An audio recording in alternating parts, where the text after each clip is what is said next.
Dozer here with the next video in my 50 BMG series.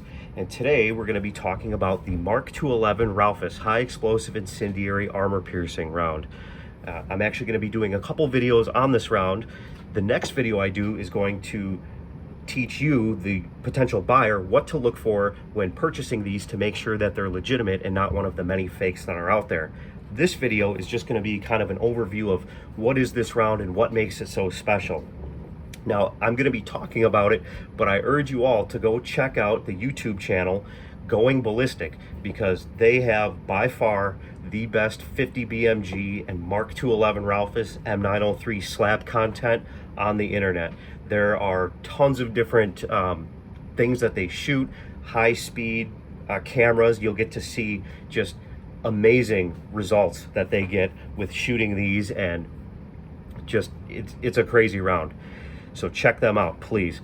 So the MK211 Raufoss, sometimes they'll just call it the MK211, sometimes the Raufoss, sometimes both. This MK211, that's just the US military designation for it.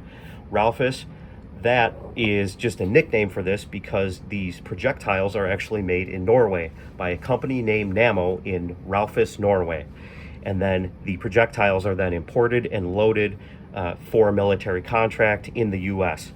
Now, this is a 665 grain high explosive incendiary armor piercing round with a 215 grain tungsten carbide armor piercing penetrator. And this round, unlike your APIs and APITs, actually has two separate explosions that occur. So this is primarily used as an anti-materiel round, so you would use it against light armored vehicles like a Humvee or that sort of thing. Also, snipers do like to use this now because it is inherently very accurate. But for the sake of this video, we're just going to talk about its anti-materiel use.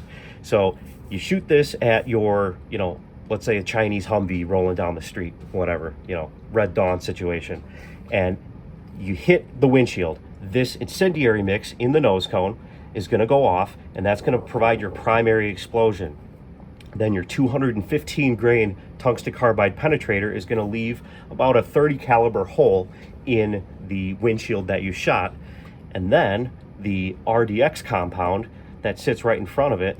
So RDX is an explosive compound that is about 1.5 to 2 times more powerful by volume than TNT. That's going to explode right in front of the occupant's face or the driver's face, wherever you shoot, and it's going to most likely take them out.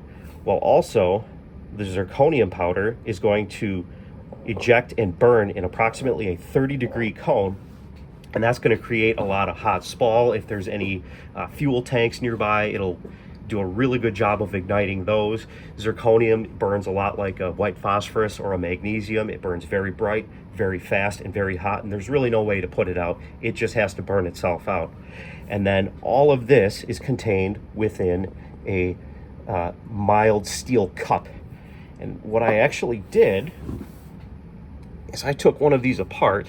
I'm not going to tell you how, because I wouldn't recommend you repeat what I did to take this apart, because there are two ways to find out for certain if these are legitimate Raufoss rounds. One is to x-ray them, but I don't have access to an x-ray. And two is to take one apart.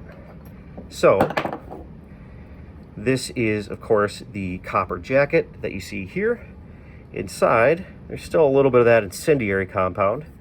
And what sits behind that is this mild steel cup. And I had to kind of shred it apart because the tungsten carbide penetrator sits down in there, and then the cup comes all the way up, as you can see here, and there is zirconium packed around it, and then there is RDX high explosive compound in front of it, and this is 215 grains. So if you can afford these, I highly recommend you shoot them at least once. They are amazing. And again, check out the Going Ballistic YouTube channel. There is so much excellent content on the MK211 Raufoss and a lot of other 50 BMG specialty rounds. You're really missing out if you don't check them out. We'll talk to you next time.